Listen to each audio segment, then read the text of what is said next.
Bienvenida, bienvenido a esta nueva exploración. Hoy nos metemos de lleno, en un conjunto de fuentes bastante interesantes, ¿eh? Giran en torno a una idea, a cómo podemos llevar un pensamiento más estratégico, pues a nuestro día a día. Tenemos sobre la mesa, fragmentos de un libro, Vivir estratégicamente, unas reflexiones de León Tolstoy sobre cómo nos distraemos, ideas clave de Robert Greene, sobre la diferencia entre estrategia y táctica, un texto que conecta todo esto con sabiduría perenne e incluso una guía rápida, digamos, para jóvenes que quieren pensar así, estratégicamente. El plan es, intentar entender juntos cómo salir un poco del piloto automático diario, ¿no? Y actuar con más cabeza, con más propósito.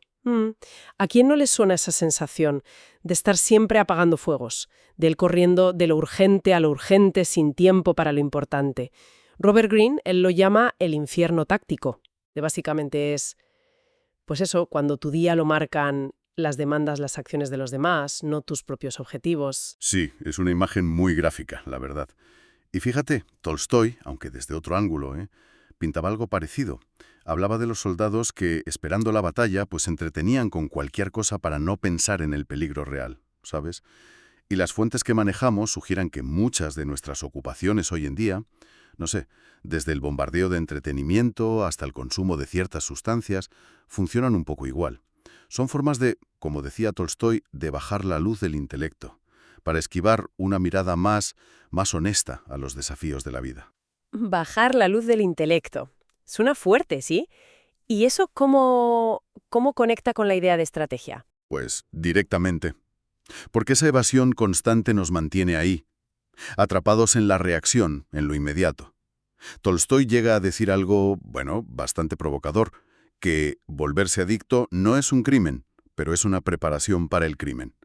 No se refiere a saltarse la ley necesariamente, sino a cómo la adicción, de forma sistemática, nos va quitando la capacidad de elegir, conscientemente. Nos hace más vulnerables a actuar contra nuestros propios valores o contra lo que nos conviene a largo plazo. Y plantea una pregunta incómoda. Si sabes que algo, no sé, como beber o fumar, te perjudica, a ti y a los demás, por el ejemplo, y dices que no es importante para ti, ¿por qué no lo dejas? Sí queda que pensar. Y enlaza con esa cita de Samuel Butler, que aparecen en las fuentes. Son nuestros pensamientos y acciones menos conscientes los que moldean en gran medida nuestras vidas. Vale, entonces, si estamos en ese infierno táctico o con la luz baja, ¿cómo salimos de ahí?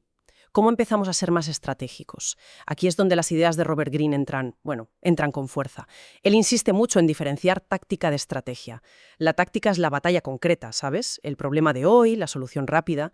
La estrategia, en cambio, es ver la guerra entera, tener claros los objetivos finales, el panorama general. Su frase clave es elevarse por encima del campo de batalla. Exacto. La estrategia exige esa visión de conjunto, un norte, ¿no? Que guíe tus pasos. Con esa perspectiva, es más fácil decidir qué batallas, merece la pena librar y cuáles es mejor ignorar. Te permite manejar mejor las emociones del momento porque ves más allá. Observas el mundo con un cierto, digamos, desapego, que es necesario para tomar decisiones más racionales y menos viscerales. Hay una cita de Helmut von Moltke, el militar prusiano, que lo define muy bien.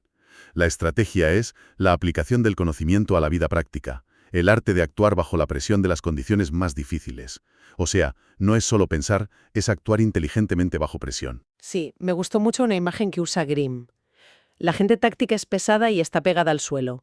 Los estrategas son ligeros de pies y pueden ver a lo lejos y con amplitud. Te hace preguntarte dónde te sitúas más a menudo, ¿verdad? Si pegada al suelo o con visión panorámica. Totalmente. Y para cultivar esa ligereza estratégica, Greene recalca algo fundamental. La conexión constante entre lo que aprendes y lo que vives. O sea, las ideas de los libros, no sirven de mucho si no las pones a prueba en la realidad. Y las experiencias, por sí solas, tampoco te hacen más sabio si no reflexionas sobre ellas, ¿no? Si no extraes lecciones. La estrategia es, en el fondo, conocimiento práctico, elevado. Todo en la vida, dice él, se convierte en parte de un juego que hay que tomarse en serio, porque lo que está en juego es importante. tu propio camino. Green también mete el dedo en la llaga con los falsos estrategas. Pone de ejemplo a Bill Clinton, del que dice, y esto, ojo, es importante recalcar que es la opinión de Green que recogen las fuentes, que era un maestro de la táctica, brillante apagando fuegos y manejando crisis inmediatas, pero que le faltaba esa visión estratégica a largo plazo que él sí veía en figuras como Abraham Lincoln o Roosevelt. Simplemente estamos, reportando lo que Green plantea en sus escritos. Sí. Y en esa línea también advierte contra lo que él llama estrategia basada en deseos. Menciona, como ejemplo de esto, según su análisis, la estrategia de la administración Bush para remodelar Oriente Medio. Green argumenta que era un plan que sonaba muy ambicioso en teoría, pero que se estrelló porque no tenía en cuenta la realidad compleja sobre el terreno. Y esto nos lleva a una cualidad esencial del verdadero estratega, el realismo. La capacidad de verse a uno mismo y al mundo como son, no como nos gustaría que fueran. Requiere un grado de objetividad, bastante alto. Es curioso cómo estas ideas de estrategia, realismo, visión a largo plazo, cómo conectan con otras píldoras de sabiduría que aparecen por ahí en las fuentes. Por ejemplo, esa frase que se atribuye a James Joyce: los errores son los portales del descubrimiento. Claro, desde una perspectiva puramente táctica, un error es un desastre. Pero desde la estrategia... Es información valiosísima, exacto. El estratega no se hunde con un tropiezo, lo analiza, aprende y ajusta el plan. Trata el éxito y el fracaso como fuentes de aprendizaje, manteniendo el equilibrio. Y fíjate en la observación de Oliver Wendell Holmes Sr. Una mente estirada por una nueva experiencia nunca puede volver a sus dimensiones originales. El pensamiento estratégico es expansivo por naturaleza. Te obliga a considerar más variables, a adaptarte, a crecer. El pensamiento puramente reactivo, en cambio, te encierra ahí, en el bucle de lo inmediato. Hablando de otras fuentes, hay unas frases un poco más, enigmáticas, como toma sustento de la Gran Madre o para conocer los caminos del gran comienzo, mira dentro de ti. ¿Cómo encajan estas ideas que suenan más introspectivas con el pensamiento estratégico que parece tan externo, tan de analizar el mundo? Es una buena pregunta, sí.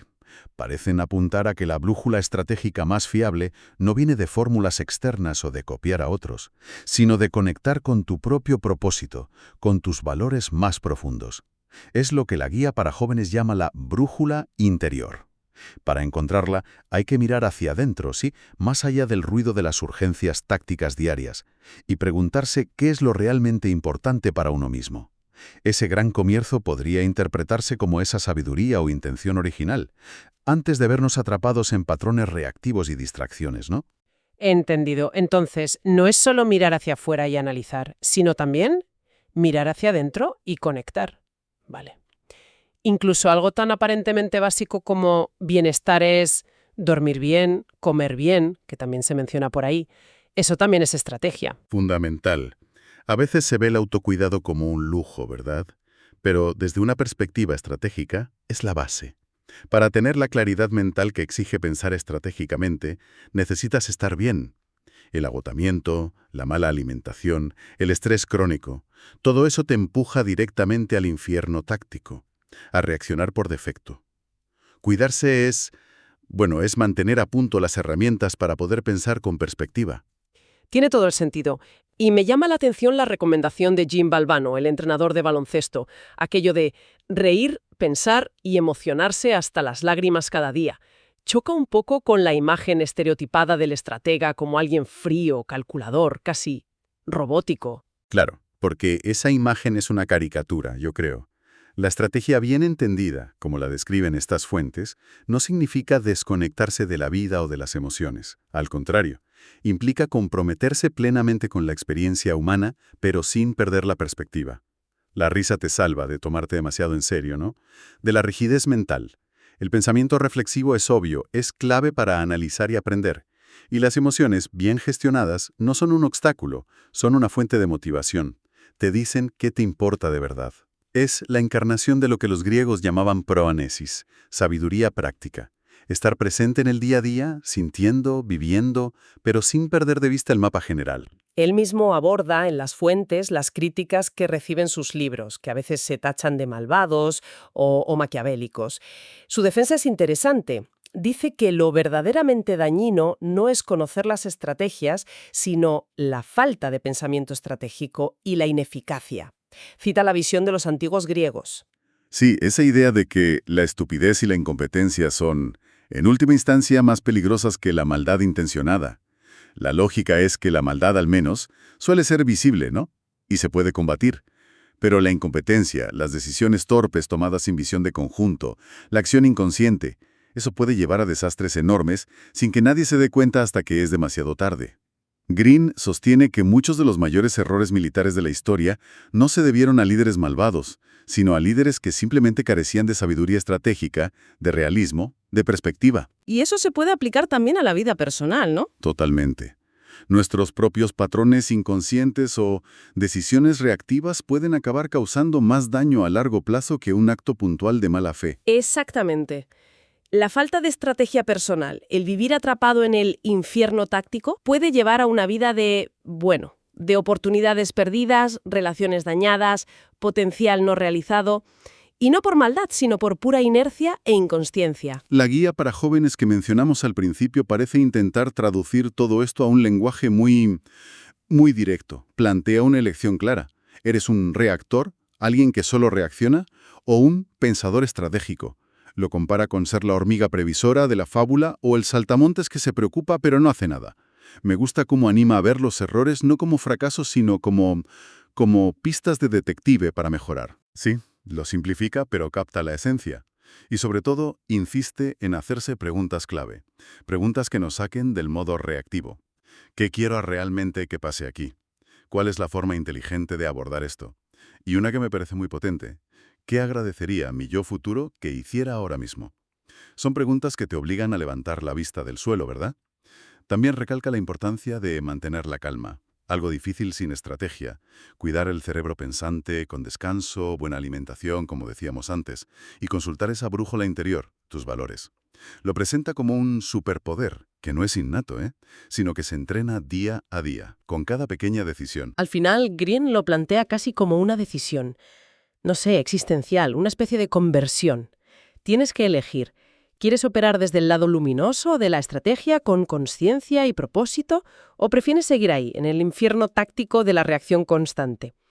Afirma algo que da esperanza, y es que el simple compromiso mental, la decisión de querer ser más estratégico, ya es la mitad de la batalla. Es como empezar a cambiar el chip. Muy bien, pues si tuviéramos que resumir la esencia de lo que hemos explorado hoy, basándonos en estas fuentes, vivir estratégicamente sería algo así como dejar de ser una marioneta de las circunstancias. Implica cultivar una visión más allá del presente inmediato, saber conectar lo que aprendes con lo que haces, aprender de todo lo que pasa, especialmente de los errores, ¿sí? Y basar tus planes en cómo son las cosas de verdad, no en ilusiones. Exacto.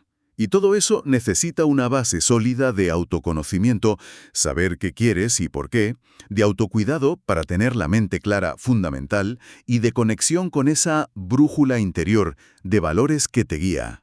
No se trata de volverse un calculador frío para nada, sino de actuar con más conciencia, más efectividad y sobre todo más realismo.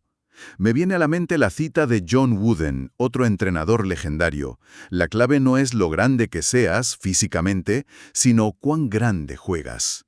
Refiriéndose a la inteligencia, a la astucia, a la estrategia que pones en cada movimiento, es la calidad del pensamiento detrás de la acción. Para terminar, una última vuelta de tuerca que me sugiere todo esto y que las fuentes no abordan de forma explícita. Si, como apuntan Greene y esa idea griega, la incompetencia y la falta de visión estratégica causan tanto daño, no solo a nivel personal, sino también colectivo, pensar estratégicamente deja de ser solo una habilidad útil para uno mismo y se convierte en algo más. Podría ser casi, no sé, una responsabilidad cívica.